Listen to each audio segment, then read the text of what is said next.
Tucked away inside the nearest Dreamcast in your household, because everybody has one, in the random access memory, there is a bar. This is where information and where people will come in for a little bit before drifting off into their next location.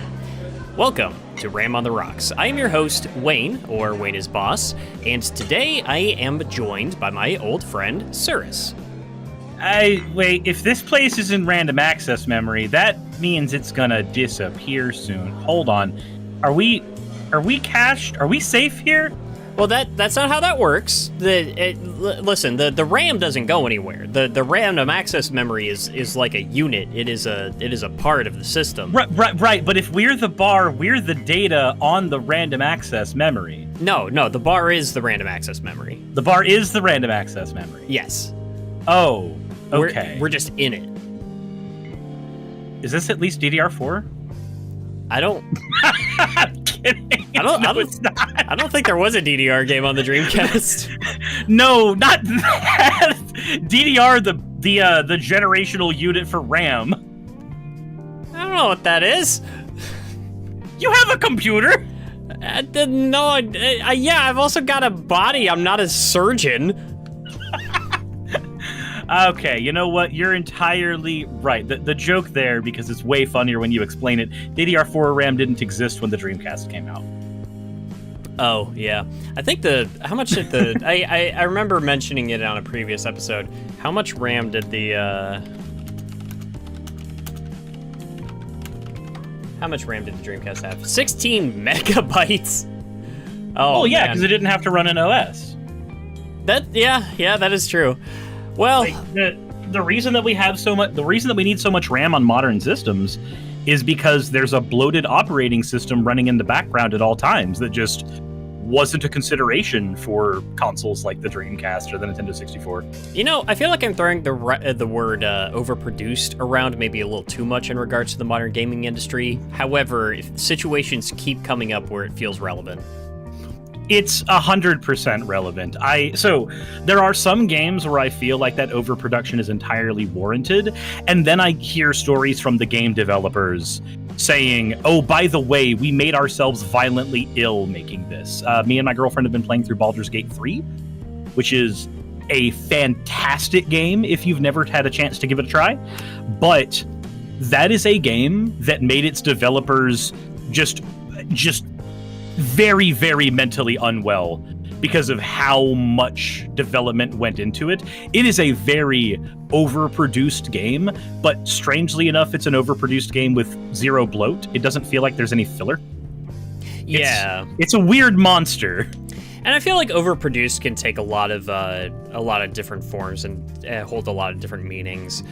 For example, just the other day, they released a trailer for a modern remake of House of the Dead 2, and that word popped up in my head again where, I'm just thinking... House of the Dead gets to be super simple. It's an arcade rail shooter. It doesn't need a lot of bells and whistles. I'm more talking visually. It feels overproduced. Okay. Yeah. Where I'm just like, man, I don't know. Well, I feel like especially getting into remakes and, how far you want to go with certain aspects of it kind of leads well into the topic we were going to talk about today. Yeah, the third Resident Evil 1 remake. It's at some point they just might do it. No, they've already announced that. Oh, have they? Yes, Capcom has already announced that they are going to be remaking Resident Evil 1 again in the RE engine. And it's going to be over the shoulder the same way that the RE4, 3, and 2 remakes were. I don't know how I feel about it. I feel like it's entirely unnecessary. I also feel like that's entirely unnecessary. I feel like the original Resident Evil is one of the best structured games I've ever played. And if we're talking like the first remake, like the GameCube remake, yeah, like 02. 02? That sound about right? It's pretty much everybody just calls it a remake.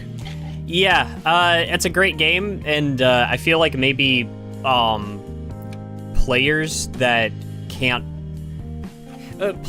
feel like they just don't want to try something that feels a little different maybe shouldn't always be placated to, but that's just me.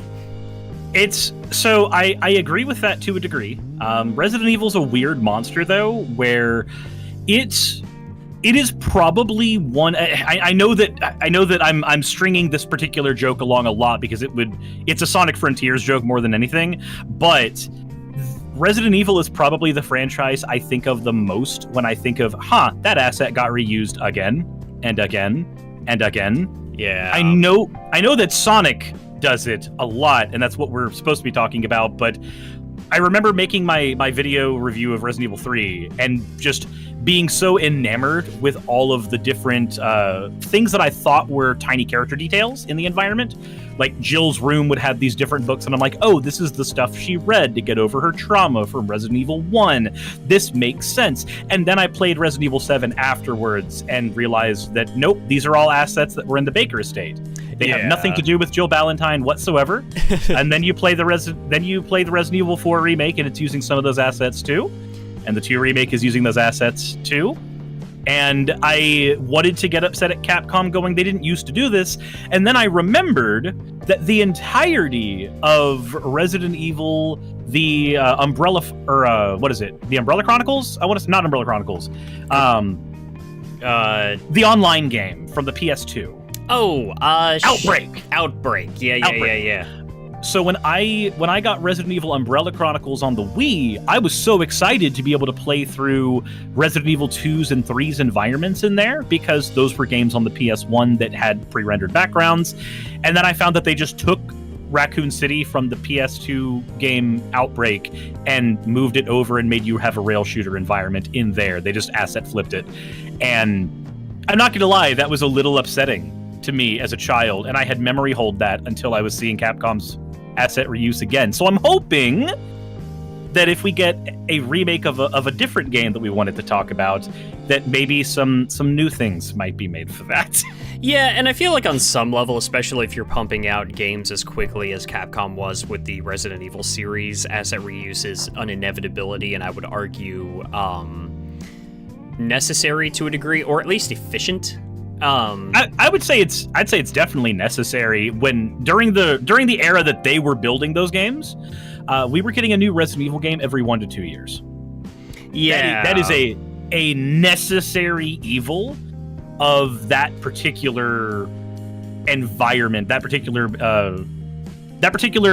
development environment, because you can reuse 3D assets when you're doing the backgrounds that RE1, 2, and 3 originally had.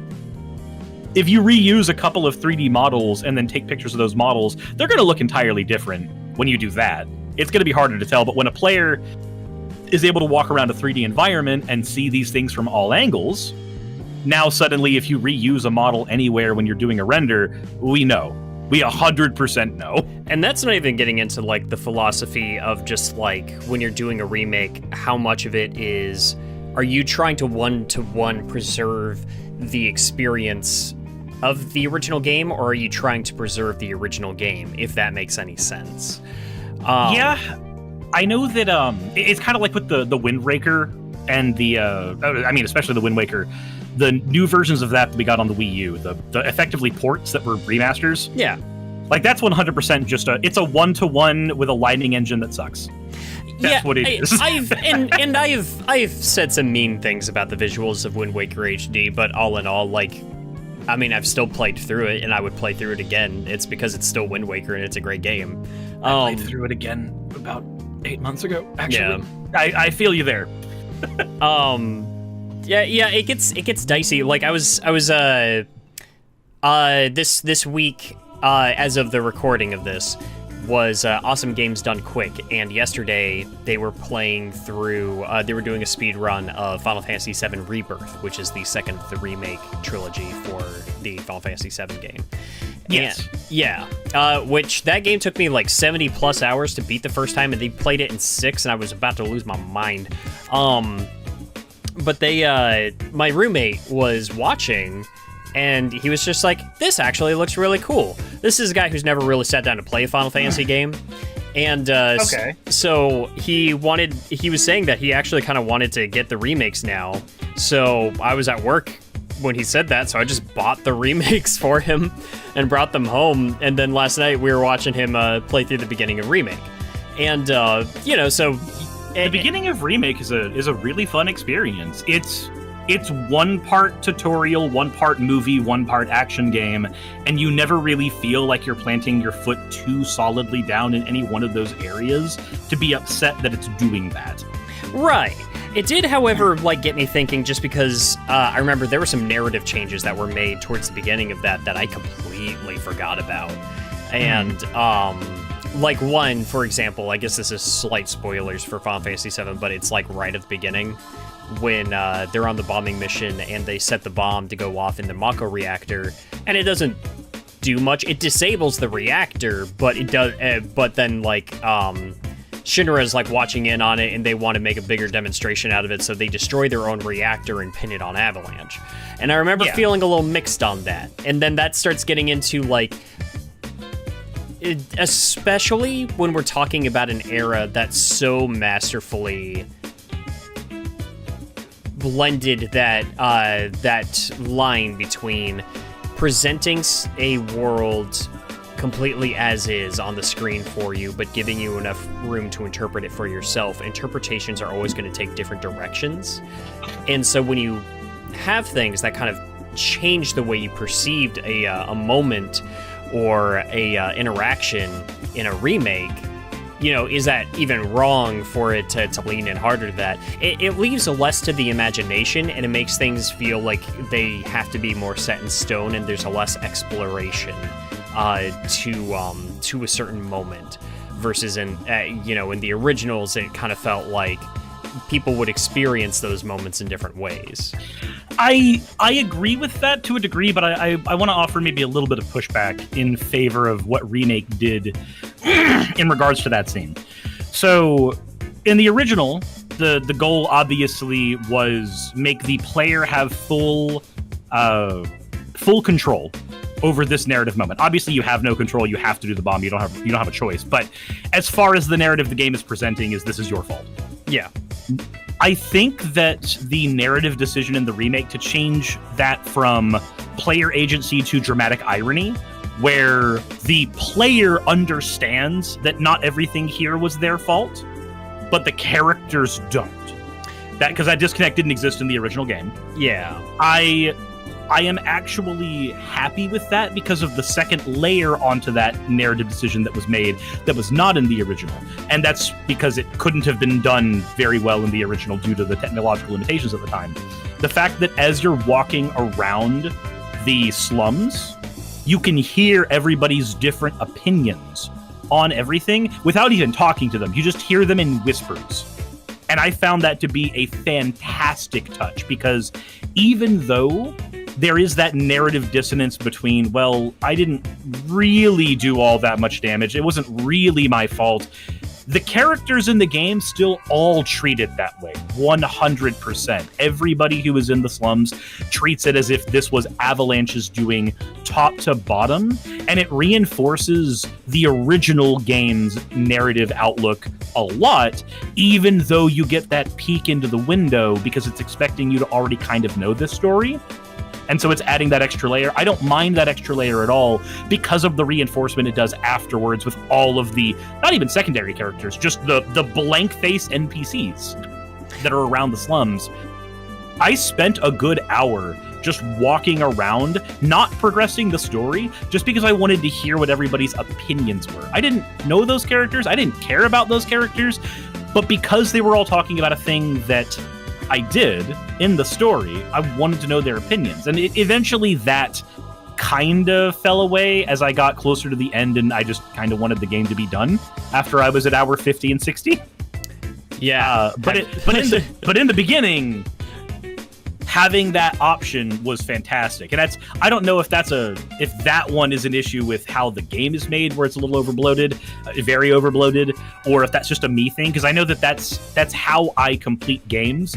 I recognize that I'm about to get bored with the game, and so I rush to the end as fast as possible so that the game can at least be completed before it becomes another uncompleted game in my Steam library. Yeah, and my point wasn't necessarily to say that was a bad inclusion.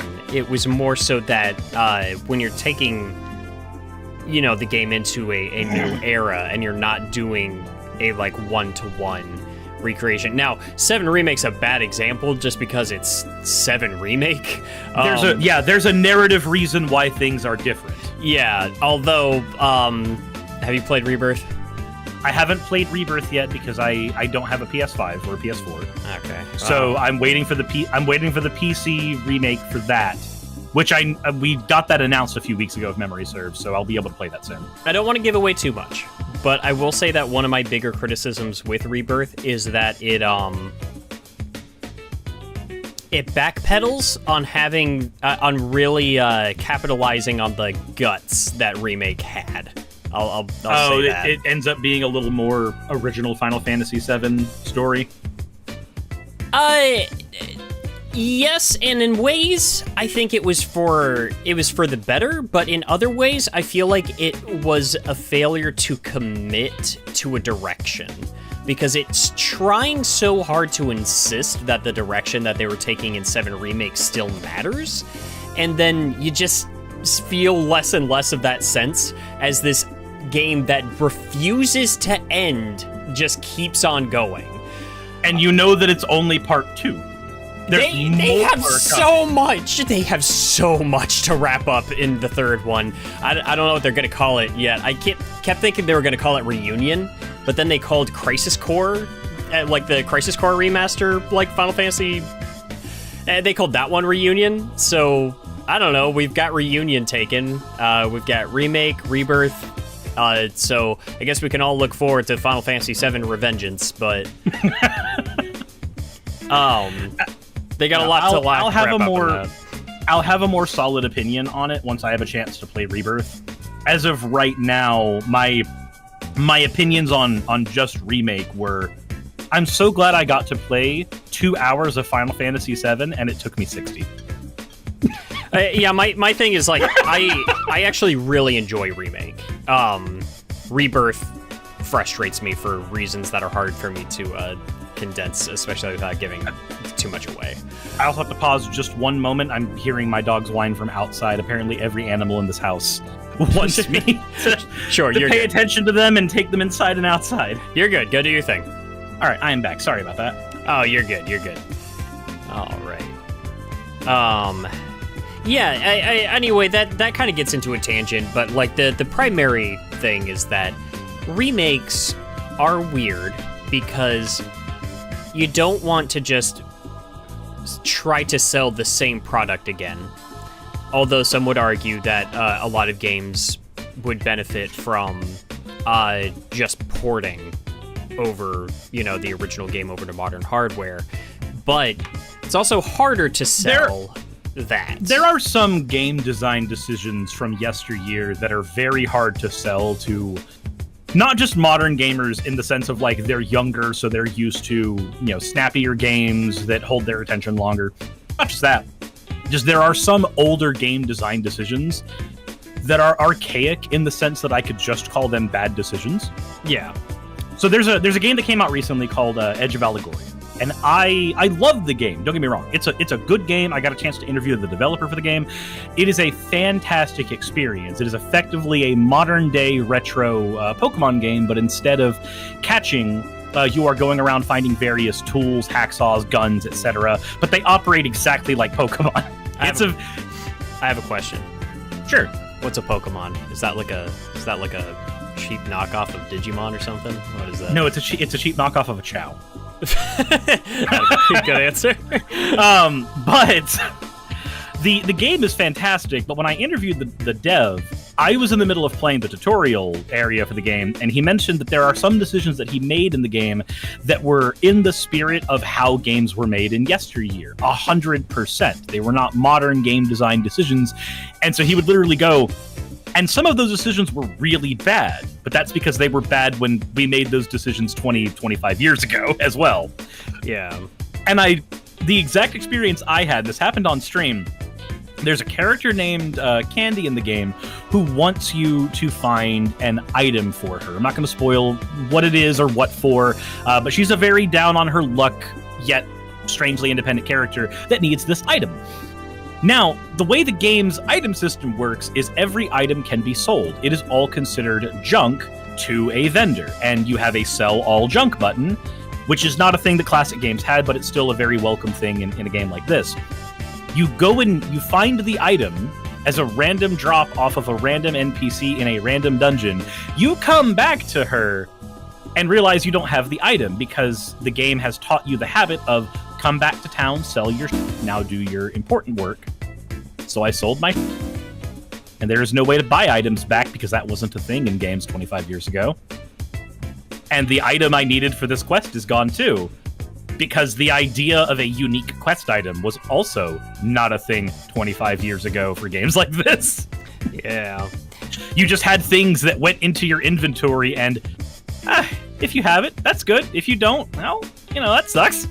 The thing is... So I just got stuck in that situation. Yeah. And the thing is, too, is like a lot of times with something like that, it's easy to say where something is definitely like an archaic choice and like it doesn't hold up. Versus a lot of times, I feel like a lot of choices that are, or a lot of mechanics that are like inconvenient, should stay. Because inconvenience should exist for the player, at least in places and at least within reason. Like, say, with old save systems that actually had the secondary effect of causing the player to have increased tension because they were worried they would lose a lot of progress if they failed at a boss fight. Whereas now, if you fail at a boss fight, it drops you in, like, the last phase that you started, which kind of kills most of the tension in any of those encounters. Yeah, it's like it gets tricky. It gets especially tricky when it's people trying to tackle it while also feeling nostalgic for those mechanics, because they will have a bias for things being in a certain way. They will have a bias for people experiencing something in the way that they did, and sometimes the hardships that come with sort of working through the warts and, kind of dealing with some of the blemishes or with the rockier parts of an older game can add to the value to it, or can add to the appreciation that you get for overcoming it. With all of that said, we're going to give you a completely biased, nostalgic feedback on how we feel about Sonic Adventure 1. I think there should be no big fishing minigame that you have to use to complete the game. I disagree. I think it should be there. I think you're wrong. I think it should be a mini game that players have access to gain certain superfluous power-ups that can change the way the game operates in a small way. That way, it is 100% there. It is available for players who want it, and I think Big should still be a big part of the story because it's really freaking funny to watch him crash land the tornado on the egg carrier. But I don't think forcing players to play as Big as a fishing minigame should be required. I think something closer to how Big operates in Sonic Heroes, where he's just a big burly powerhouse who can beat you to death with his fishing rod, is way funnier to me. Yeah, we can circle back to that, but to actually like lead into this, as some people that are familiar with both of us know, Suris and I were on a Sonic podcast for a couple of years, actually, over at Sunset City, where we still got some friends running the show now. But back in the day, one of the first interactions Suris and I had with each other was, I believe it was you pitching to me the idea of putting together a video about what we would want to see or would not want to see out of a potential remake of the original Sonic Adventure. Yeah, because when we met, it was because our mutual friend Nick suggested you to me. And I saw your content, I loved your content, and I knew I wanted to do a collaboration with Nick, and because he had done like character breakdowns, I figured a character breakdown of Chaos would be perfect. And for doing something with you, we both love Sonic Adventure. So that ended up being the avenue that I personally wanted to go with. And then the unfortunate thing happened where my gaming channel was a secondary, and then when we started Sunset City, a tertiary side of all of the content that I do for a living. And so writing that script and everything just became so far into the back burner that it just didn't get accomplished. I think the Google Doc still exists somewhere, but I don't think we got much further than just like jotting down a couple of ideas. That's why I think we have maybe one page, and that's about it. Yeah. That's why I thought today it would be fun to kind of resurrect that topic and kind of go into what we would, like, either one of us would want to see out of a remake, or a remaster of Sonic Adventure 1.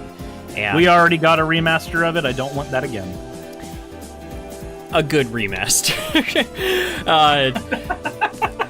Yeah.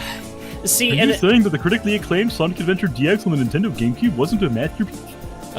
Listen, all I'm saying is that that game holds a special place in a lot of people's hearts, and I think it's only really been able to hold that because of the mod loader.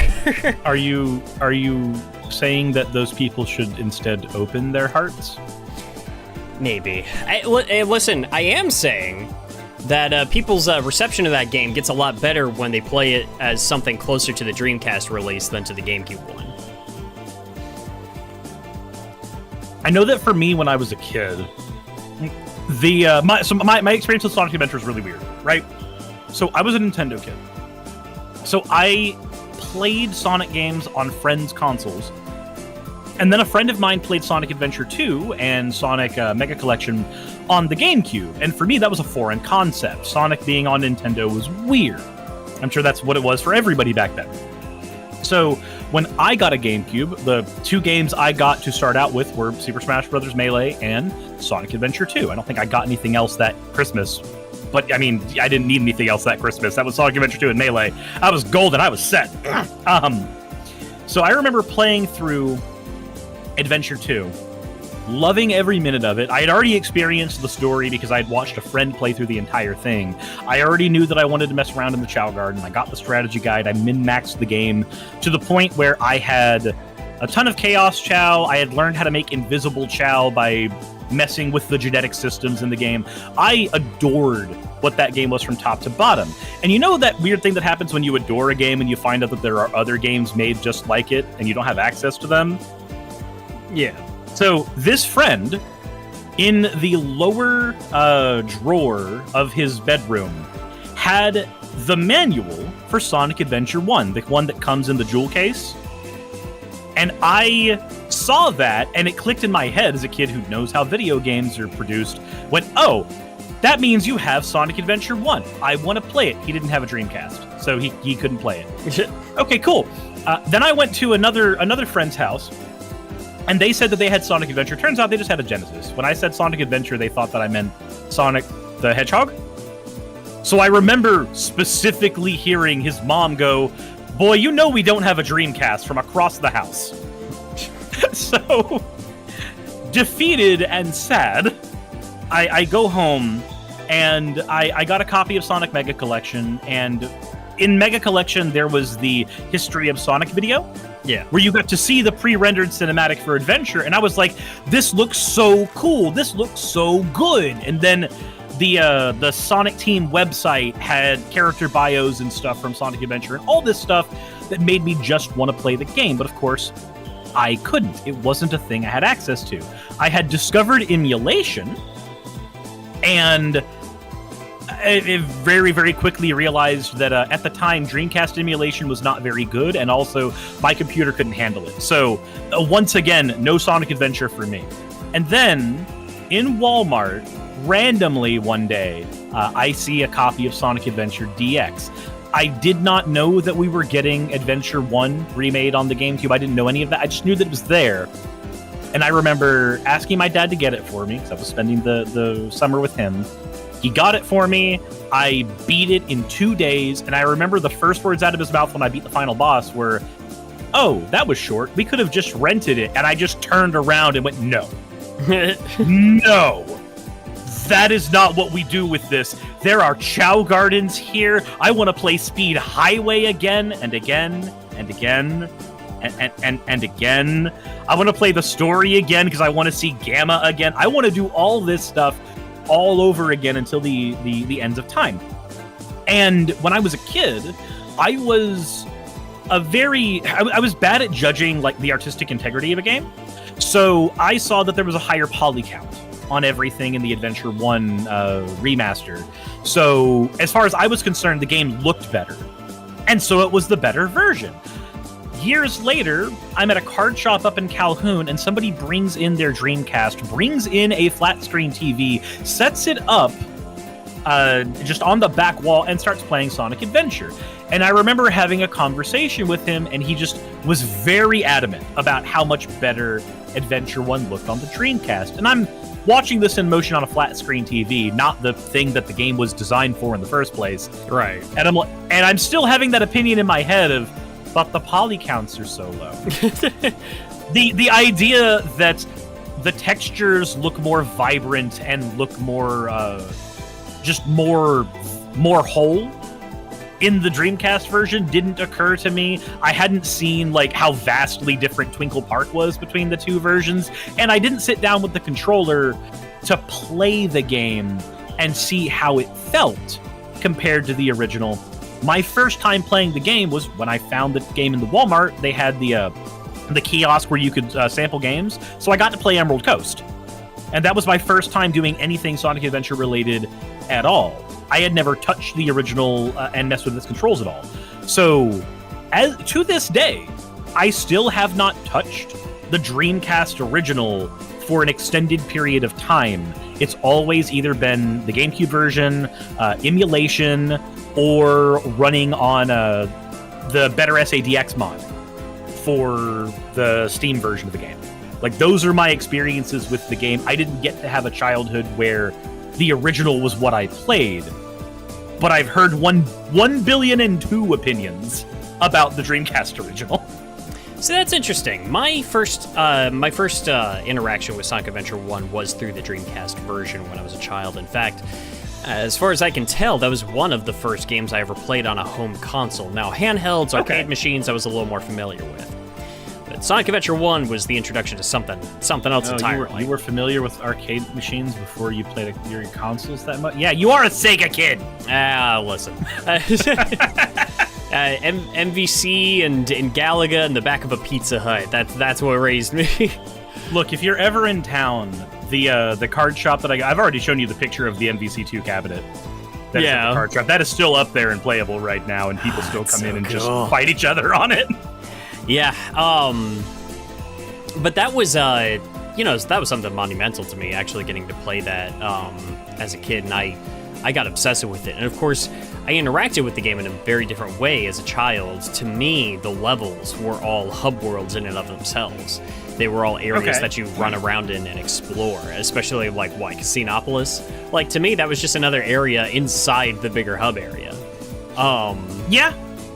Yeah, the timer kind of goes away from your mind. You're not going for a high score. You're not trying to play the game right. When you're a kid and you're not really used to like how games like that are made, you're just playing. And that was, something different for me. Now, it was a while before I actually owned a Dreamcast for myself. And I grew up with like a PlayStation 2. I later got a GameCube, and then I did get the GameCube port of Sonic Adventure DX. And kind of like you, when I was a kid, that it didn't really make a whole lot of a difference to me. I was playing Sonic Adventure. I had that game back, and I was really happy about it. And then Sonic Adventure 2, I got my hands on that. And had to figure out later on in life why I always revisited that one less often than the first one. I did have the weird feeling of like when Sonic Adventure 1 came out, I remember distinctly having friends of mine who were also GameCube babies, and us all just kind of agreeing that we just liked Adventure 1 more. I liked the story of Adventure 2 more. Yeah, because I liked Shadow, and I liked seeing Eggman do a proper turnabout to help everybody instead of the last hurrah he does at the end of Adventure 1, where he just goes, "What if I fired a laser at the giant water god? Maybe that will not bite me in the." Yeah. So I remember Adventure 2 being my favorite from a narrative perspective, but from a gameplay perspective, Adventure 1 at the time being the one that I liked going back to the most, but being frustrated because in Adventure 2, I didn't have to make a whole new game save to re-experience the story, but for Adventure 1, I did have to because it was hub world based. Right, yeah. Yeah, I think it was like later on when I actually did get my hands on a Dreamcast, and like obviously the first game I got for it was Sonic Adventure. Kind of going back to that, I don't know that I ever felt compelled to play the GameCube version again. And that was before, like, I discovered, the mod loader on the DX version, everything like that. Yeah. Which I've got all that too. I've got that game on PS3. I've got access to Sonic Adventure. But Dreamcast is always the one that I go back to on that.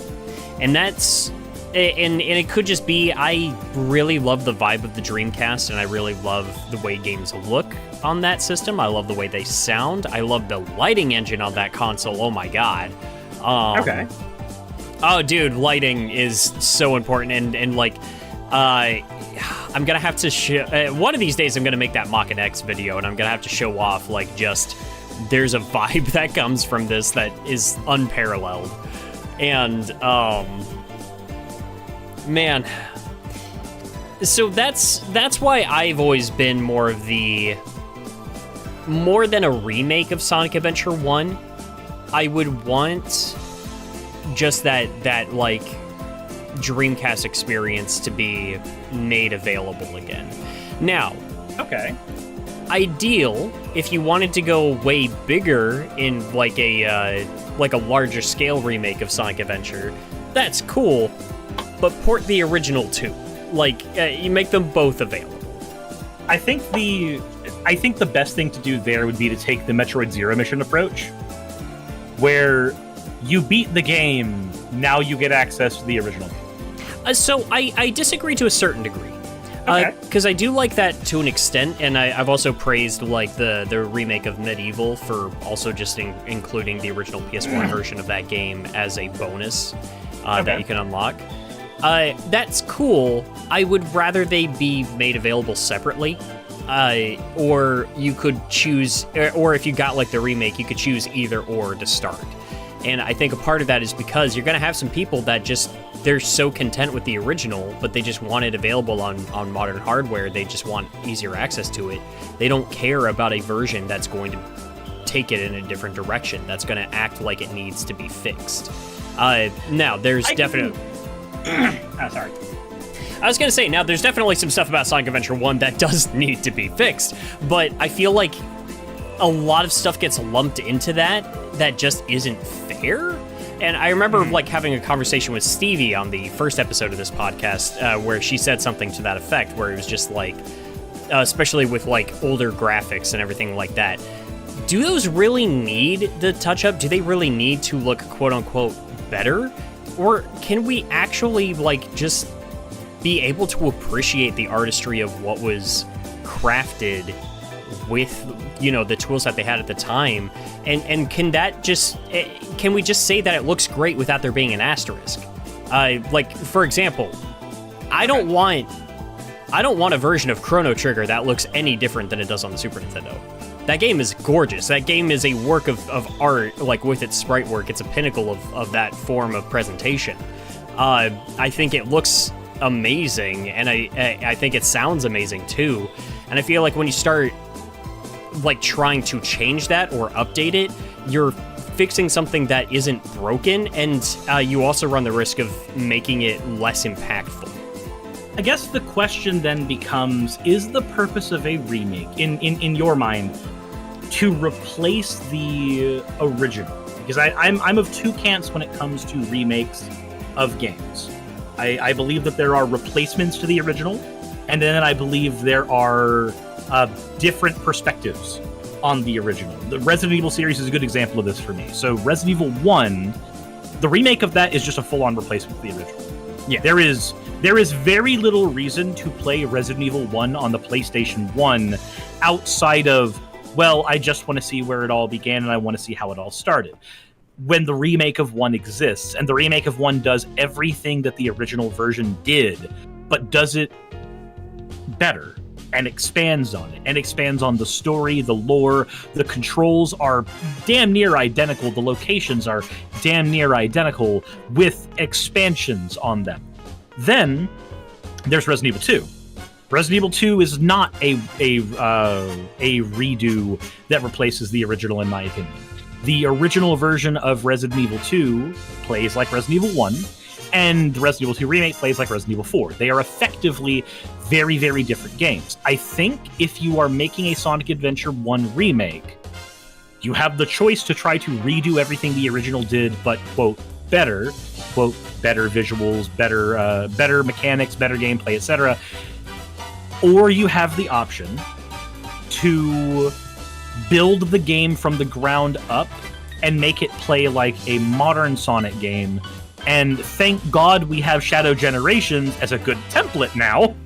Yeah. I thought that Sonic Generations was a good template to go off of, and then I played Shadow Generations and went, oh, we can do so much more with this now. This feels so much better than even what there was many years ago.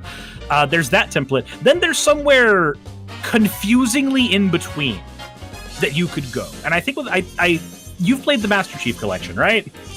I've played... I really only got it so I could play Reach multiplayer again.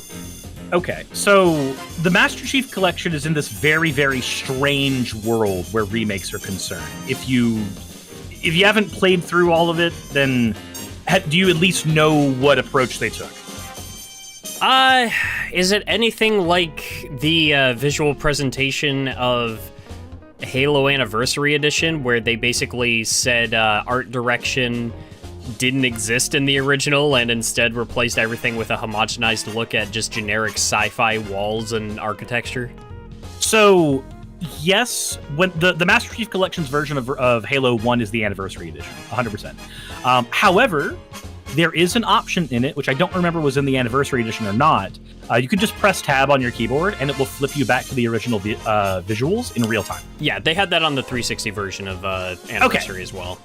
So that's the weird middle ground for me, where the game is the same. It is mechanically the same one-to-one.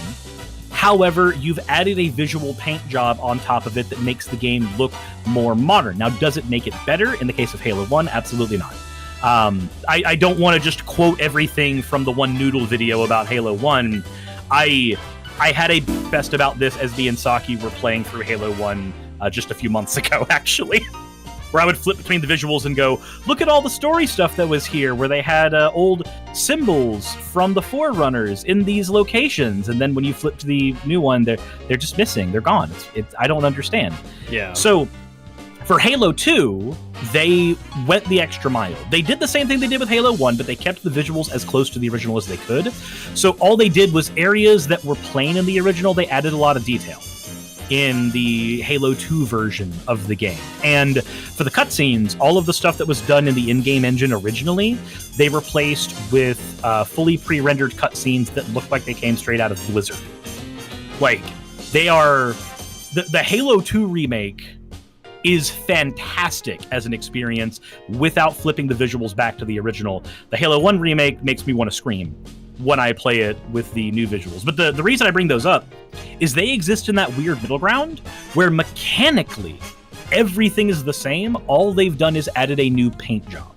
Yeah. And I don't think I want that for Sonic, because as much fun as I have revisiting Sonic Adventure, I have a lot more fun playing Shadow Generations.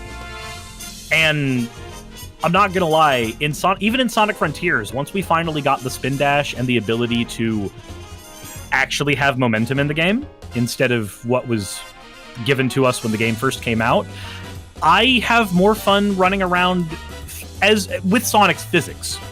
I have more fun running around in that game than I do in the Hubs of Adventure. I would like to have an expanded version of the Hubs of Adventure, but with the physics that Frontiers gave me, that I can just go around and do what I want. But Frontiers as it exists now, not Frontiers as it exists on release. That was a different game entirely, physics-wise. Yeah. Yeah, that I think is probably the first place to start, really, with Sonic Adventure 1. My personal take going in is I'm fine with them doing like a larger scale remake of Adventure, but only in the scenario where the original version of like Dreamcast Adventure is available to play as well. Mm-hmm. So if I were to paint you a picture, then you have Adventure 1 as an option on the disc, you can play as soon as you boot up the game. Yeah. Then you have the remake, where at least playing as Sonic is closer to Shadow Generations, and the hub world is closer to the physics for Frontiers. But Station Square is huge. It's not like that. Sounds cool to me. I wouldn't want that to replace the experience of the original. Yeah, and I think the best way to go about not having it replace it is by making the original available on that disc. Fun fact, to bring things back to Resident Evil for just a moment, RE2 has no version of that game that you can get on PC that isn't bugged to all hell outside of the remake. Yeah. For some reason, Capcom does not release Resident Evil 2 and Resident Evil 3, and Resident Evil 1 for that matter, on Steam. We've gotten something for those games on the PlayStation Store once upon a time, years ago. We don't get that on PC for some reason. They're not available for most people, and it's very confusing to me. We're talking OG, right? Yes. Well, didn't they release them on GOG? Did they? Like last year? Yes, if they did, then that one is actually news to me. Hold on. What does it do? GOG. So I've actually not heard of GOG. Okay.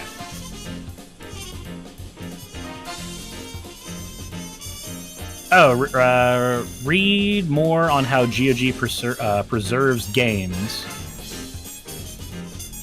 So this is an entirely separate thing to just having a release on Steam, though. Yeah, it is. Which I'm like, that's why I'm a little frustrated with the Resident Evil like remakes, because I'm just like, at least release a collection of like the original versions. Yeah, because like I'm looking at this right here, and it seems really cool. I appreciate that this exists, but this feels like I would be doing the same thing as I would just emulating the game. I'm just paying for it. Yeah. Not to mention, if this is just preserving the PC release of these games, then it's preserving the PC release from 22 years ago, which was awful. So, I don't know. This is closer, but this is still not the same thing as a big official release that is put up on the Steam store or the Epic store that everybody generally gets access to. Yeah. But, like, I'm happy that this exists. That is cool, but it's not the thing I'm asking for. Now for... Though for Sonic Adventure, we haven't actually had access to Sonic Adventure 1 in its original form on anything outside of the Dreamcast. Yeah, because, like, even I think DX was, like... No, sorry. I'm mixing something up. So the way that I think it was is that we had DX on the GameCube, and then that got, like, a PC port. Not the Steam port, like a completely separate They got a PC PC port in Europe. Yeah. And you could play that on American systems by, buying it and having it shipped over here, or, pirating it if that's your bag. Like, you had a way to play that, and then that PC port from the GameCube port got reported onto the PlayStation and Xbox, which is also the version we have on Steam. We have a port of a remastered port. Yeah, it's fantastic. It's telephoned gamed into this like, oh god, because I remember like PS3 and like 360 era. It was, God, those things were borked. Oh yeah. Don't you like playing your game with blue bars on the side? No, I really don't. You don't like having your 3D game with fully rendered environments where they can't just let you see a couple inches to the left and right? I am still upset that the Nintendo Switch, like on the collection applications for older systems, you're still stuck with that terrible border that's kind of like around the actual screen. Like, get it, let me turn it off. I don't want my icon up there. I don't want that border up there. Just show me the thing. It's like when you're playing a game on your computer, the last thing you want to see is your taskbar. It's the closest I ever got to. It's the closest I ever got to sympathizing with Pup on the 4:3 aspect ratio of the Snyder Cut, where I'm just like, just let me see it as it was. You know, now the Snyder Cut wasn't shot in the 90s, but you know, take what you get. At the very least, the one thing that we did get for the emulators on the Switch was they did have the option to give us scan lines, which I did appreciate. Yeah, because I'm not gonna lie, playing Donkey Kong Country without the scan lines makes that game look a little. And I will say it. Okay, I've got a notepad right here. I've got a notepad where I'm just taking timestamps, and I'm just calling it the Suris swear jar. Okay. And I'm just jotting down things I'm gonna have to bleep out later. All right. So is the thing you're bleeping out me saying that I like scan lines? Sure. Yeah, we'll go with that. Or is it fugly? Don't say it again. That's not the F word. I know. Listen. This is a family-friendly bar where we sell alcohol. Well, unfortunately, the family includes Uncle Joe over there, and he's fugly. Okay, you're barred. You're barred from that word. No, I'm already in the bar. You can't bar me again. And Sonic fans are banned from the word wind. Oh, you don't want them talking about the Knight of the Wind or the fact that he's the god of the wind or anything like that? You don't want that? Constantly? I want to, like, sit all of them down, tie them into chairs, boil copies of Sonic and the Black Knight, and then just feed it to them like soup by the spoonful, one by one.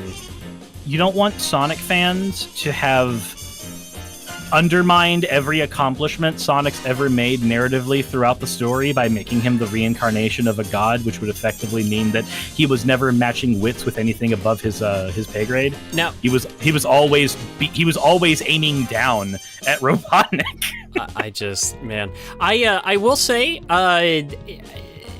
in fairness, there was a little precedent set in Sonic 06 where, you know, he got the nickname the Blue Wind because people thought that's what that was. But people are just like, he has to embody the wind. The thing that was taught to us by the worst 3D game. Okay, one of the worst 3D games, and with one of the worst, like, plots, and the spin-off game that no one ever references outside of its beginning or ending. So, fun fact, I like the story of 06, and I like Black Knight as a video game. So, I'm not saying that they're bad. Okay, I think Sonic 06 is bad. But you did. Yeah, I did. Sonic 06 is bad. I just don't find Black Knight terribly memorable, that's all. But 06, I think, is a bad game. I think it's got a stupid story. But at the same time, it has some of the best writing for character interactions in the entire franchise, and it feels so confusing to me. You see, I'm of the opinion with Sonic 06 that I adore its story. I hate it as a game. I have yet to be able to complete my copy of that game, but I have watched the story of that game about 12 times, front to back. I'll tell you what, it's a lot less enjoyable when you're getting it dished out to you as it's presented while playing it. I can understand that opinion 100% because I find myself when I'm playing that game having moments of, oh my god, I know what they were going for. This is so fun. And then the game bugs out on me again. I'm like, I don't like this anymore. Well, I also just think that the stuff with, like, Solaris is weird. The stuff with Mephiles is, like, interesting, but not fully capitalized on. I think that Silver being duped so easily is silly. I think Princess Elise is insufferable, and I think that the way that they wrote her just constantly getting kidnapped and freed and kidnapped and freed and kidnapped and freed and kidnapped and freed over and over and over again is, like, bordering on making me want to boil myself. Like, it is, it's a lot, man. It's a lot. That game is a mess. I think it's got some cool, like, plot points, but to me, those don't make up for the rest of everything that's tying it together. I think for me, when it comes to 06, oh wow, we're just doing Sunset City again. Anyway, I think for me when it comes to 06, the only part of the story I don't like is Elise. I think that Elise is written in a way that is both annoying, and her character arc, like you said, is getting captured over and over again. The other big thing for me that is agitating with her is my suspension of disbelief for a character who from childhood always had 100% hold on her emotions and never ever cried. I feel like you don't write children that way. That's not how kids operate. I'm sorry. And and it's like the motivation I get. It's just like, hey, if you ever cry, it will release this demon. That's fantasy storybook stuff. It sounds good in that sense. But when you're looking at it in the larger context of the game it's in, I don't know. It just comes off as really dumb. Yeah, it's not very good in that sense. Now, Silver being naive, it makes 100% sense to me because he's written to be Trunks.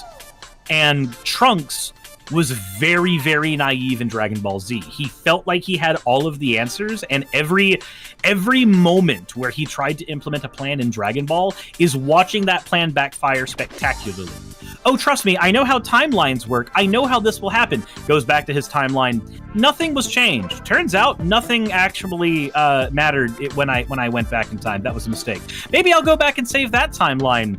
Oh, telling everybody the androids were coming and not giving anyone a physical description of them, that was a really stupid idea. I hope that doesn't come back and backfire on me as well.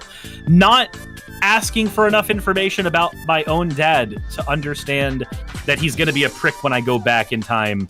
That also is fantastic. Like his entire story is naive person with far too much power going and just finding out after messing around over and over and over. And that's the same thing that happens with Silver.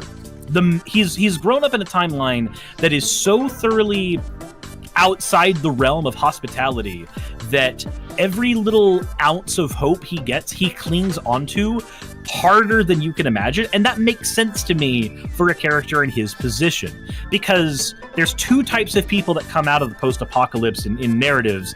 It's the people who shut off enough of the outside world to keep themselves functional and become hopeful but naive, and then you get the experienced but jaded characters that come out of that. Think Clementine from the Walking Dead series in part 2. You get those two kinds of people a lot in Apocalypse stories. So the fact that Silver is one of those types, and he's the naive one, it makes sense to me, because he's based off Trunks, and Trunks was that too. I guess. So here's my question, because it's been a minute. Is it ever explained how Sonic is responsible for everything? To Silver? To Silver, like, it is explained that Sonic brings about the apocalypse because he's the Iblis trigger. Okay, does Suris know what details of which? Does Suris know what an Iblis trigger is? Or does Silver know what, does Suris know what an Iblis? Does Silver know what an Iblis trigger is, or how it relates to Sonic the Hedgehog? He knows that he is the Iblis trigger, and if he is what is explained to him is that if he is allowed to be alive, it will bring about Silver's timeline. Did he ever stop to question why? Again, he is naive enough not to. Takes that grain of... I'm sorry, that's just lame to me. He takes that grain of hope and he holds onto that as hard as he humanly can to his own detriment. I guess. I know, it's just, to me, he spends enough time in, like, the past that it's just like, you gotta ask a question here or there. Like, I like that he and Blaze have a little conversation about the morality of it, but they don't stop to question, like, how is Sonic responsible for this? Can we maybe prevent, like, an event around that? Why does he have to die just because the most evil creature we've ever seen outside of the god that wants to destroy us all told us, hey, go get this guy? Can I ask a question then for funsies? Yes. Have you ever had the hypothetical with your friends? There is no shame for anybody who's going to be in the comment section who wants to get mad at this hypothetical, but this hypothetical is asked in almost every friend group at some point. Would you go back in time and kill Baby Hitler? Everybody has heard this one. Everybody's had this question at some point. So, the difference with that is that we know Hitler was evil because we have documented evidence of that. Silver has no documented evidence that Sonic is evil. As a matter of fact, he and Blaze actually basically say, we don't think Sonic is evil, but he has to die.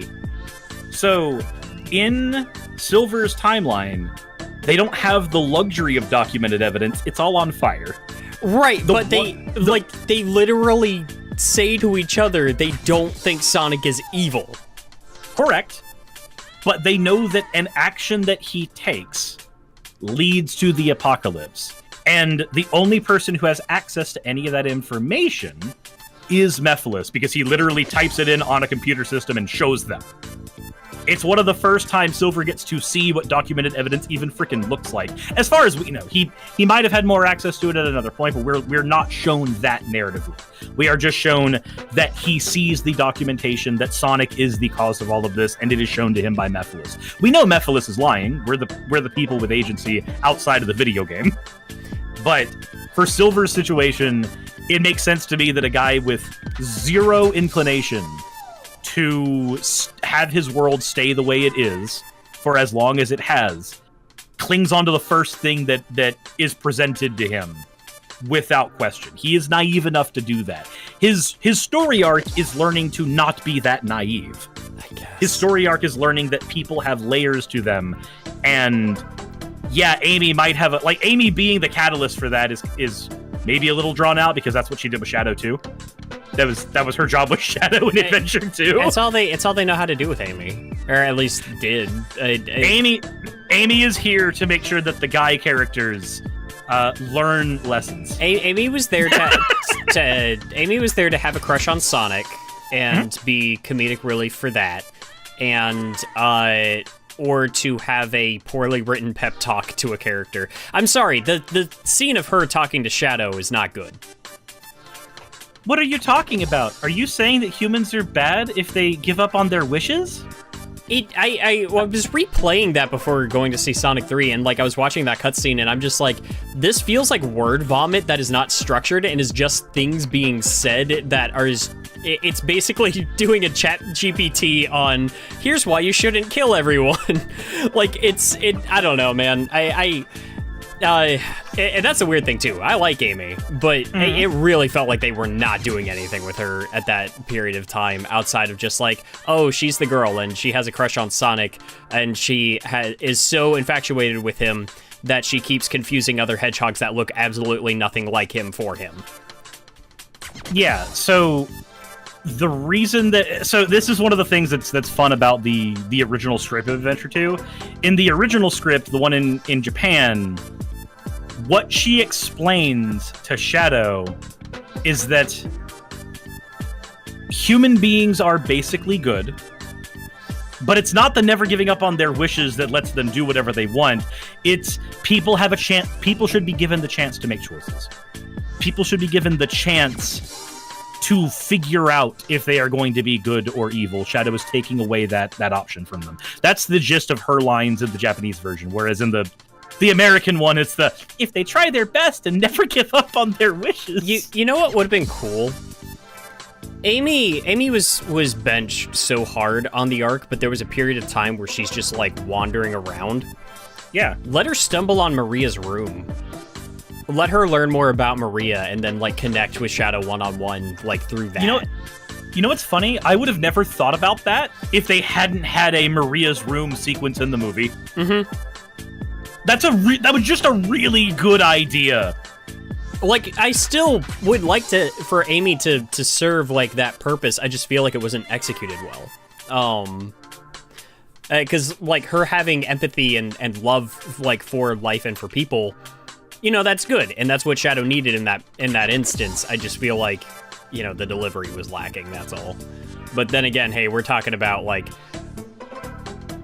yeah, we are talking about, like, butchered translations of scripts and cutscenes that'll have to, like, fall into this, and the development of Sonic Adventure 2 was a nightmare to begin with. Oh yeah, that game was made in basically a year, wasn't it? On a shoestring budget and a shoestring timetable. Might have been a little bit longer than that, but it was down to the wire, and my understanding is they thought that was it. Like, as far as they were concerned, this could be, like, the last Sonic game. Yeah. So it makes perfect sense that the game tried to go out on the bang that it did, but some of the budgetary constraints, like not having a hub world anymore, also make perfect sense knowing that. Can you imagine a, like, Space Colony Arc hub world? How cool Dude, being able to walk it. So I'm gonna be honest. So we were supposed to be talking about a Sonic Adventure 1 remake. I feel like I would rather a remake of Sonic Adventure 2. I feel like, you know what? This was actually something we talked about years ago. Was if a Adventure 1 remake were made, should it be bundled with an Adventure 2 remake? And I actually think it should. I think the remakes should be bundled together as one big game. Yeah. Because the location, so like having Station Square be a location that you can go to, and then adjacent to that is a larger city that Sonic has to escape from, where you can see the greater world.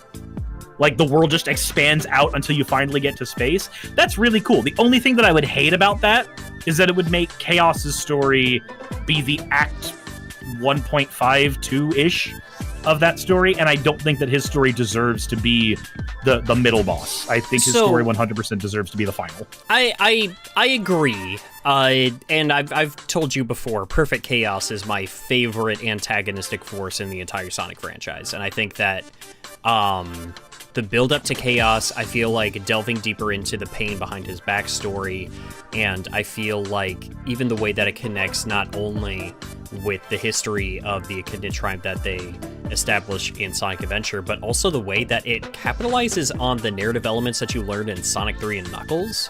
Mm-hmm. It's so rich. Like, it's so good. It is like, to a point where, like, I got more out of Sonic Adventure 1 after having to, gone back and actually played through Sonic 3 and Knuckles in full. And I was just like, oh my god, like, this actually feels like it feels like Sonic Adventure was a sequel to these games, like, narratively. Wouldn't it be cool if in the in Angel Island in Sonic Adventure 1 for the remake, you actually could find the mural tucked away in the underground? Like, God, yeah. That's the one thing that I did not like about Adventure 1, and I still do not like about Adventure 1. I do not like Angel Island in Adventure 1. So I hate how tiny it is. That's my thing, is something that always confused me about Angel Island in Sonic Adventure 1 is when you're actually on it, because I can't tell if the Mystic Ruins is a plane of land that exists under the Ascended Angel Island, or if Mystic Ruins is Angel Island, or there's a part of the Mystic Ruins world that is Angel Island, where it has to be because you find the Master Emerald Shrine, but I think the rest of that exists outside of it, because, like, Tails has a workshop there. It would have to, because Tails has a workshop, and the humans have infrastructure on it. They have a railway system leading to it. Right. So the Mystic Ruins can't all be Angel Island, but Angel Island just always falls on top of that. Do they not know how, like, planetary rotation works? Because so if Angel Island always falls on top of that, then that would just mean that Angel Island is tied there by some means. And there's to be fair, I would buy that.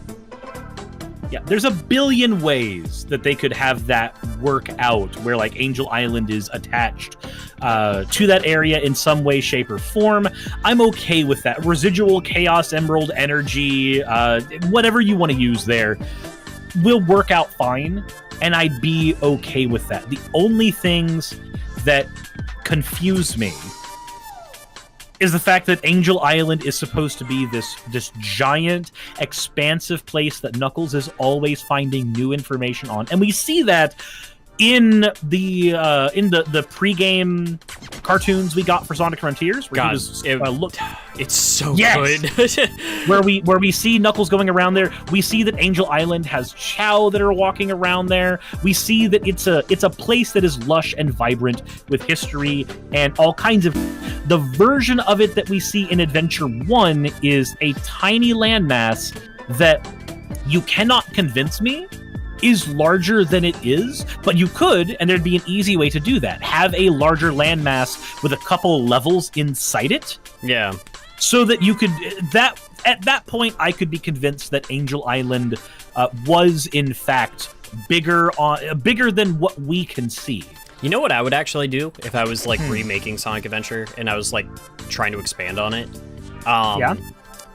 I would say that the Mystic Ruins, as we see it, is a portion of Angel Island that, because in Sonic 3 and Knuckles, like the island does touch down with the water at one point, and I would say that the Mystic Ruins area is a portion of that island that broke off during that impact and just kind of got left behind. And Tails and Sonic, like Knuckles essentially was just like, hey, you guys helped me out, like I trust you. Maybe we'll establish, hey, these guys don't have like a definitive home. Here's somewhere where you can stay, is like this mask here, and you're basically like, I gotta go do my job up here, but like I'm comfortable enough with you guys, like maybe kind of taking point on this part of the island that I can't watch. I'd be okay with that, but we would still need the chunk of Angel Island that Knuckles is on to be physically larger.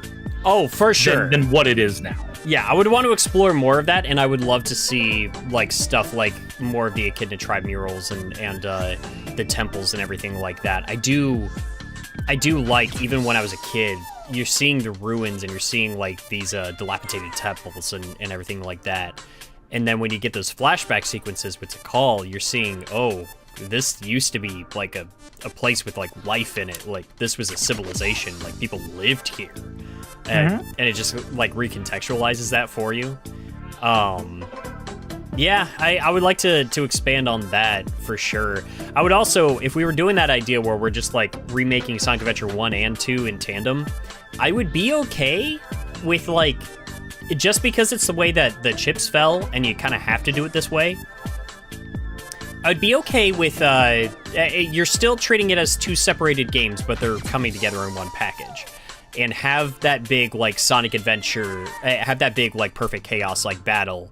One element that I think Kevin, our friend Kevin, the Golden Bolt, brought up was, like, having a final section where you're playing as all the characters again, but you're, like, gathering the emeralds that are scattered across the city as it's getting flooded by chaos, and you're, like, bringing them together to deliver to Sonic. So, like the ending of 06. Yeah, basically. That's the Solaris thing in 06. But but narratively that made a lot of sense in 06. And it would make a lot of sense because that's what we see the characters do that randomly. Yeah. And it would give a final hurrah, and that would make Adventure 1, the design philosophy of Adventure 1 kind of tie in a little bit with the design philosophy of Adventure 2, where the final area of Adventure 2 is all the characters coming together using their skills to make sure the arc doesn't make impact with the world. Yeah, because that section's awesome in 2. Yeah, that section's awesome in 2. It's one of my most replayed sections of the game. I would love to have that be in Adventure 1 and then have a hub world in Adventure 2 so that Adventure 2 has some of the design philosophies of Adventure 1 baked in. I would also say, because I know people feel differently about this, I would say go ahead and canonize it, and in fact lean into the idea that the Biolizard, being the ultimate life form, was directly inspired by Murals of Perfect Chaos. Yep, I'm okay with that. Have the Biolizard be the prototype. Yeah. Because he was looking at one side of the Echidna civilization, and then when that fell through, he goes for a hedgehog because he's like, no, there must be something I missed. Well, and then he finds the other mural from Three Knuckles, and I mean, like, you find and fight the Biolizard in the room with the 1-to-1 recreated shrine of the Master Emerald. That entire subsection, it's not even just that room. When I was replaying it, I was noticing how much of it was like, oh my god, you get to a certain point in Sonic's like portion of that final rush, and everything is made of stone, the tunnels, and then I even noticed, they recreated the like snake sculptures that are all over the place in the Echidna temples in the Mystic Ruins, because this is a recreation of that civilization leading into that room. Like, like, I know, I remember, I think it was Pop that was saying it just makes the world feel smaller, and I'm like, but this connection was already there. Also, how does it make the world feel smaller for Sonic things to... And obviously, I don't want to argue against a point Pup made when he's not here to defend himself, right, because that's mean. But it would make no sense to me to say the world feels smaller because so much stuff is tied to the Echidna civilization. That is 50% of the Sonic games already. Plus, it's a direct sequel to that game.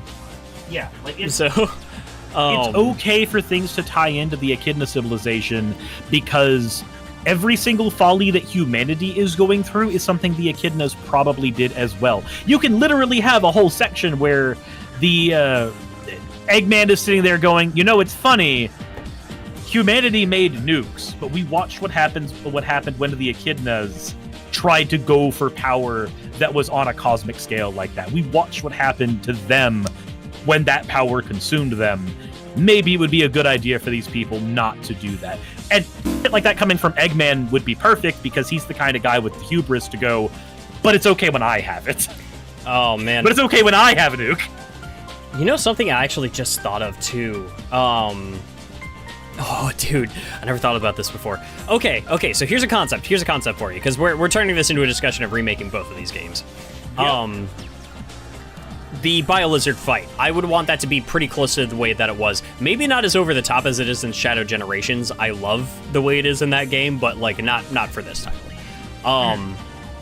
But when you start hurting the life support system, it starts making something go haywire. What is in the room surrounding the shrine? The liquid, or are you talking about something on the top? I'm talking about the liquid. What if that liquid was also a part of the experiment? I mean, we've already seen the artificial chaos that are strewn all over the place. And what color is that liquid? It's like a yellowy, like orange, kind of like the Biolizard. It's the color of his life support system only. His so Biolizard's entire palette is reddish orange. Okay. If you look at his if you look at any of the design stuff for him, though, it always leans more red, but the life support system tends to lean more orange in the same color as the liquid. But do you see the connection I'm trying to make here? Yes. Yeah. Have the Biolizard start like like melting into that. Like it turns into this horrible like Cronenberg like body horror almost within the confines of what you could do with Sonic the Hedgehog. But like that would explain how he starts morphing himself like with the space station and like give him some chaos properties. Like start making him this like mix between the horrific science and mysticism like melding together as it like forms into this gross creature. You can also have it look like it's not just a lizard with a space station coming out of its butt. And it can still like be coming out of like the Eclipse canon, but that's like a way that you could kind of morph into that transformation. Yeah, I could see that. I could 100% see that because the I think that you would need to use a little bit of the whatchamacallit. You would have to use a little bit of the design idea that was in Shadow Generations for that to work. So as he melds into the water, you would have to have his body go from purple into orange. Yeah. Because that's the color of his orbs, and we've seen him manipulate those in Shadow Generations. So we know that that's at least a thing within his power to do. Yeah, and I think like even with like Chaos, like certain parts of him are darker than others. Like, you know, you could play with that in a certain degree, or you could even say that the Liquid was like a failed attempt at trying to give the BioLizard those properties, and in that final act during Final Hazard, you're dealing with the consequences of like why it didn't work out. You could just have like Gerald's. You know what? Actually, it'd be a really cool thing to hear. So you know, in Shadow the Hedgehog, when you have the second to last confrontation with Black Doom, you get the pre-recorded messages from Maria and Gerald before he went insane. So you get to hear his musings about how Shadow should be able to make his own decisions, and which ties into the original script of Sonic Adventure 2, where Shadow should have been letting the humans make their own decisions. So, if during the battle with the BioLizard, you hear Gerald's diary in the background going over the notes for the BioLizard, and it's effectively giving you hints to how to fight it, but the line popped in my head of talking about the failed attempt for the BioLizard being able to do things because it can morph in and out the liquid, of just having Gerald go, well, I said it was a failure of an experiment, but I didn't say it wasn't powerful. Yeah, I feel like there's cool directions to take into. The other thing I'm thinking of, although this does kind of start getting into when does it start feeling overproduced, like we were talking about before. But see, if it's got a lot of...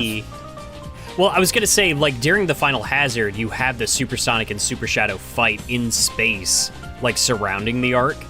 But I always felt like the arc almost shrinks for that in comparison to like what you've been like experiencing up to that point. Like, make it feel bigger. Give the BioLizard the liquid tendrils that Chaos has, and have him start taking parts of the stages that you've been on, like the structures around it, and like hurling them at you. It's not just the pink blobs and everything. Like, you have actual like obstacles to like maybe fly and glide across and to avoid and everything to get to him. Like, it's a course in and of itself. So, the finale of Kingdom Hearts 2... Yes, that I'm exactly. Okay with that. I'm okay with that. Yeah, it's maybe a touch too far. It's maybe leaning into that overproduced, like maybe we're getting a little indulgent with this, but how cool would that be? You know what's funny?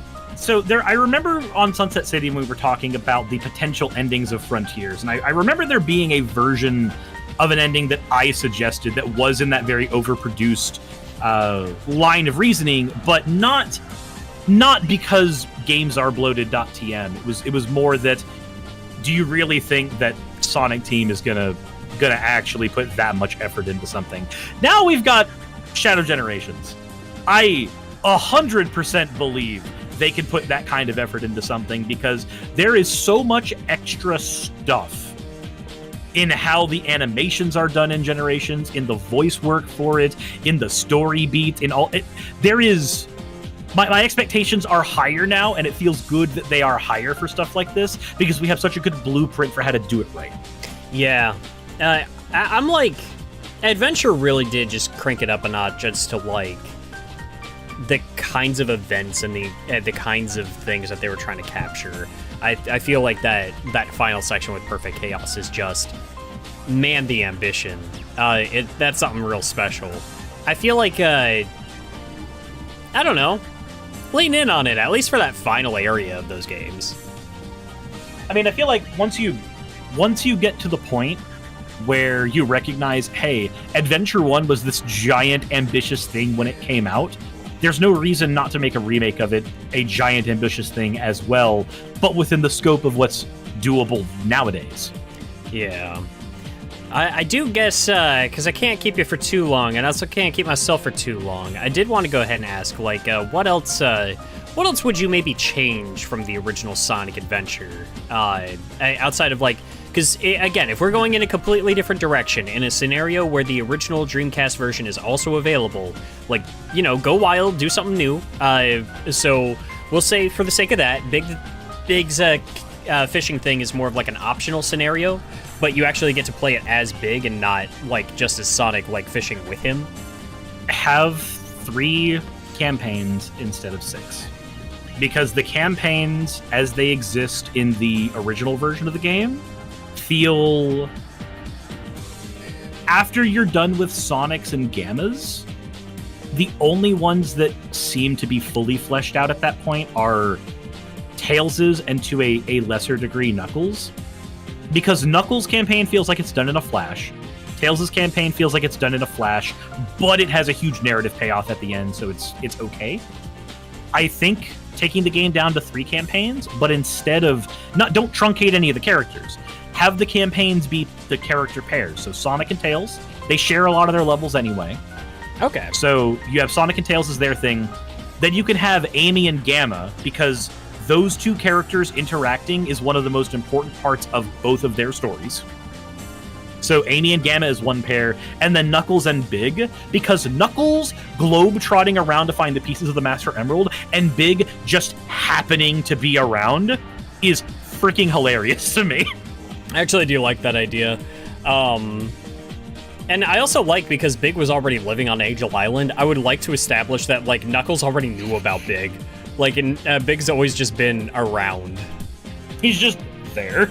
Yeah. Like, there's something that's sort of, like, intrinsically... I want just all of the characters to just like Big.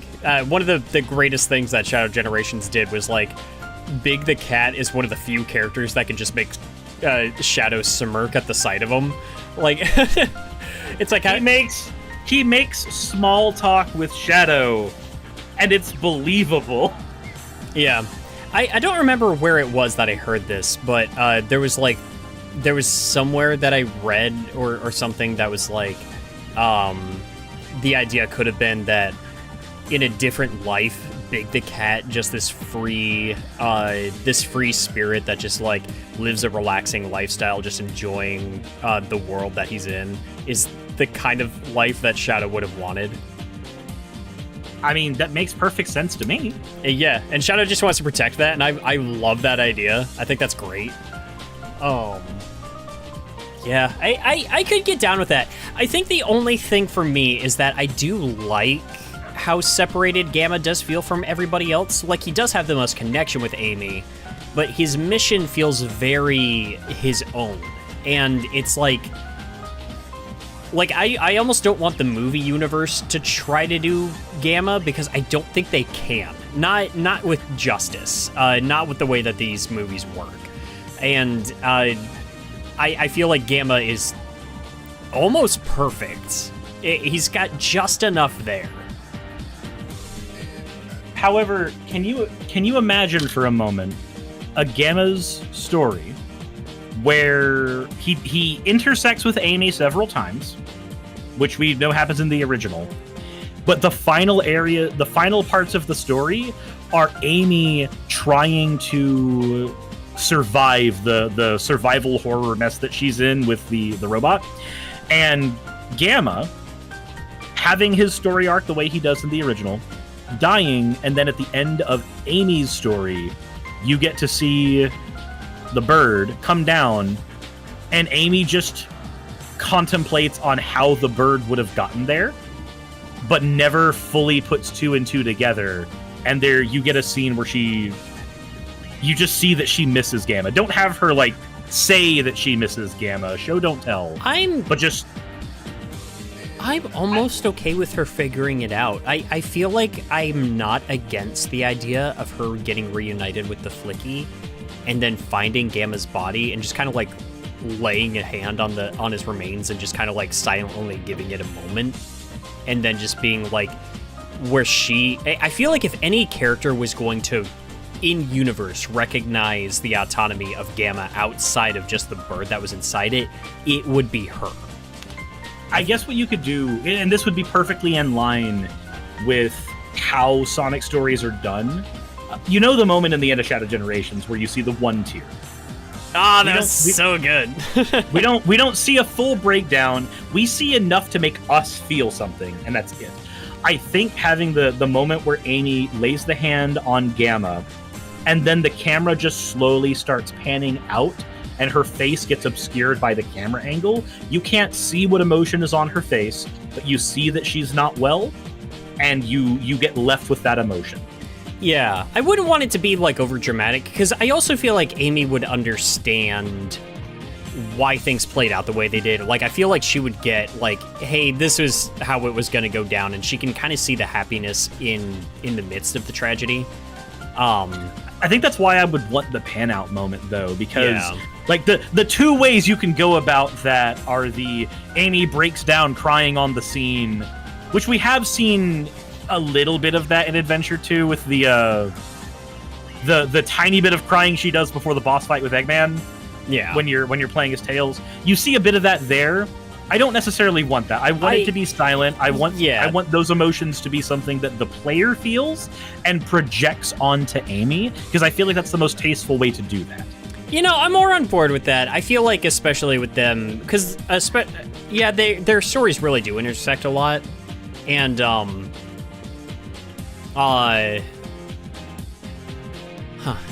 that's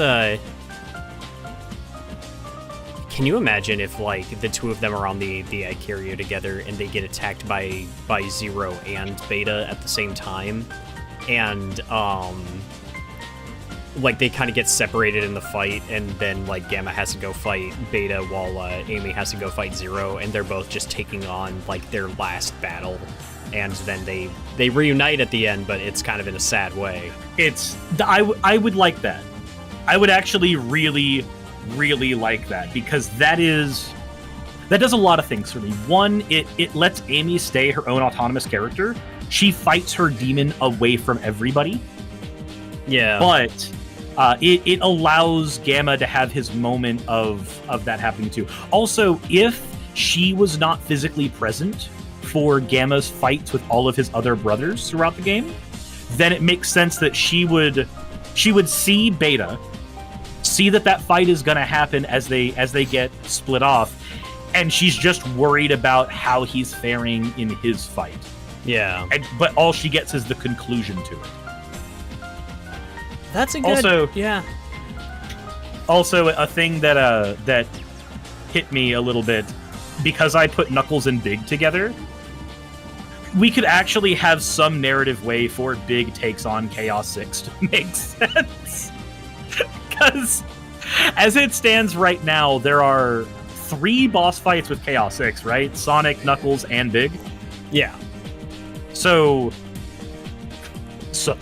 Sonic fighting Chaos 6 makes sense. In his story, just have it be Sonic, Knuckles, and Big versus Chaos 6, and you have to play through their individual bits. But for Sonic's, it's him and Knuckles and Big are there narratively doing their part. And if you're playing as Knuckles and Big, you bounce between Knuckles is distracting Chaos while Big is trying to fish Froggy out of his butt. Oh, hey, wait, Knuckles, like Sonic distracting Chaos. Knuckles using the little robots to freeze his feet in place and then like stun him so that Big can come in and fish the frog out. Yeah, there you go. That's perfect. Yeah, there's ways to do that. Yeah, that's fun. That way, when you're playing that boss fight as Sonic, it can play out as a different fight, where you're playing it more as a level almost, having to dodge everything that Chaos is doing as he's throwing more and more stuff at you, trying to attack you impotently, but you're just too fast for him because you're Sonic. And then when you're playing as Knuckles, it's a very different experience. Whereas in Adventure, the Sonic fight and the Knuckles fight with Chaos 6 almost feel kind of the same. Yeah. Like, they're very, very similar fights. And I don't hate that in the original, but we can do more than that now. God, that's such a fun idea. You can do so much with that. You can. It's the entire time, you're just seeing in the background, like, the egg carrier, like, explosions coming out of the hull as the whole thing is just going down. Actually, you know what? I'm going to pull 2 ideas from 2 different games and blend them together to make this work. So the Sonic dodges the boss while doing his part is very much just lifted up from the Dark Gaia fight from Sonic Unleashed. Oh, yeah. Because that's what you do in the Dark Gaia fight, is Sonic's portions are distract and dodge Dark Gaia, poke at his eyes. But Adventure 2, I'm assuming you already knew this, but the final hazard fight actually does have a time limit that's hidden. Yeah, it does. I know. Yeah, because the colony will like collide with the planet. Yeah, if you hit 5 minutes, then the boss fight is over, and that's it. You see the screen get progressively more red as you enter the atmosphere during the fight, which is a really cool touch. And without a countdown timer happening in the fight, some people just don't know that that's a thing that happens in that fight. Yeah. So do the same thing with the egg carrier. You don't have a timer telling you how long you have, because realistically you wouldn't know. Just like with the space colony arc, you're just kind of out there hoping to God that you are doing it in time. Well, don't they literally say at the beginning of the fight, like audibly, you have 5 minutes? Yes, they say that over the intercom, but you as Sonic and Shadow have no way of judging time. Right. Yeah. You don't have a watch or anything. You're just kind of out there in space. Man,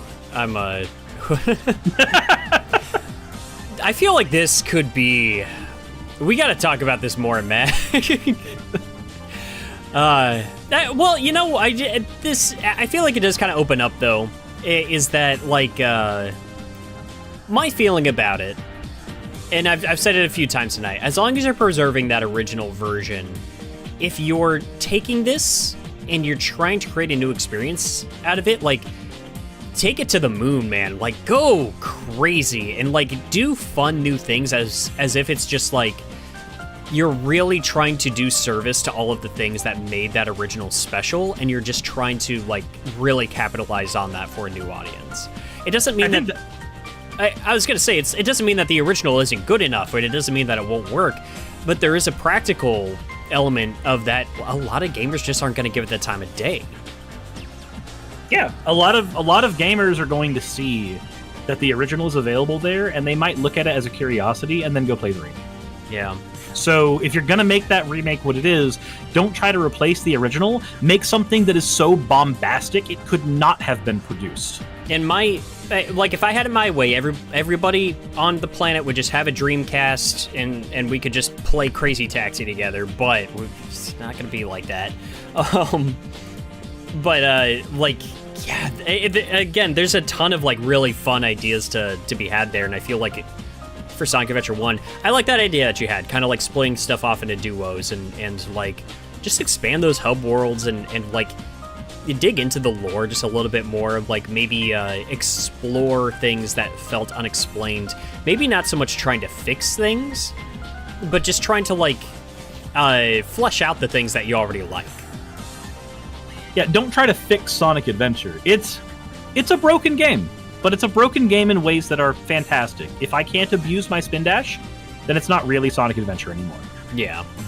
But we are at a different era technologically, and we can lean into that really, really well. And we've got so many more years of game design experience now. We can make a game that does more than what the original could do without trying to replace the original.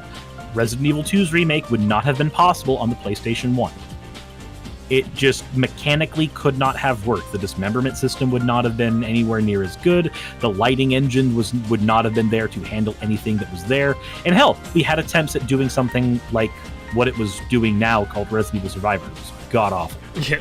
We know what a version of a game that does not replace the original looks like, that still stands apart as a good game.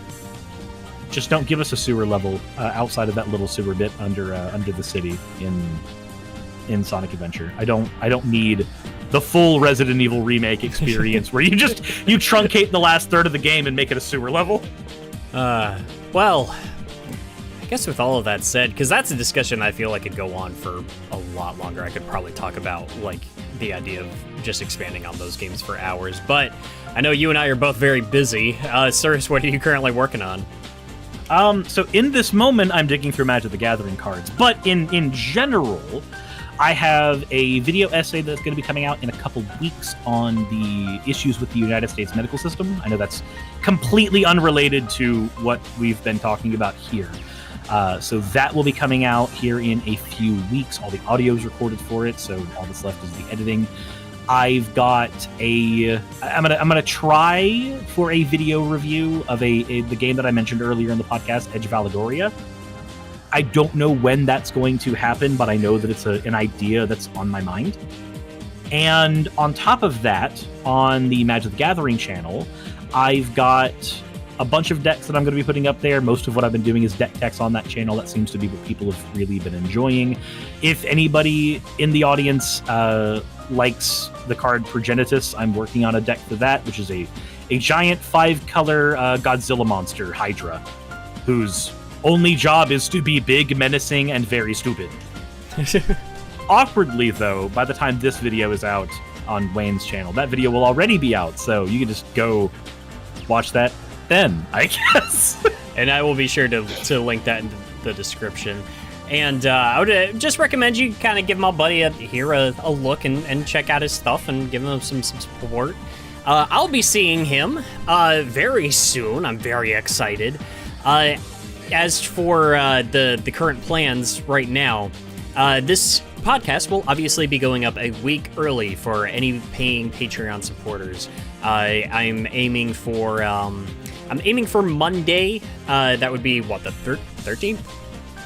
I think so. I think that's the 13th. Yeah, 13th. For Patreon, and then 1 week later, the next Monday, January 20th, it should be going live for everyone up on the YouTube channel.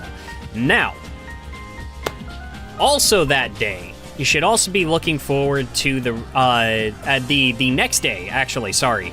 21st, Tuesday, should be the Patreon early access for top-paying Patreon supporters of my review of Digimon World 3, finally coming out. And that also means that 2 days later, on Thursday the 23rd, the video will go live for everybody up on YouTube, and a couple of hours after it does so, I will also be hosting a panel at MagFest in National Harbor, Maryland, about the history of Digimon video games. So I will have a very stacked week that week. It's going to be a lot of fun. And I can't wait to make fun of you there. I mean, see you there. Well, we can make fun of each other when we are also on Nick, the Game Apologist's Sonic panel, also at MagFest that same weekend, Saturday night. What time? I actually do not remember what time the panel is supposed to be, but typically, whenever you are at one of these events, there is a lovely handout that is handed to everybody as you go in the door whenever you get your badge, either handed out at the front or handed out by any of the lovely helpers who will be there at the convention. So, and usually these are also available on the website for MagFest as well. So, if we do not have the time set in stone as of this exact moment, that time will be available for everybody to see on the MagFest website or in the MagFest paperwork that everybody should get when they get their badges. And Game Apologist will be the name immediately tied to the panel, or Nick. And the title of the panel should be, I believe, is Sonic Good Again? So we'll be kind of getting back to basics with the group there. Spoiler alert, it is. Yeah. Well, anyway, thank you, Suris, for joining me on this episode of Ram of the Rocks. Yeah. And until next time, we will see you next mission.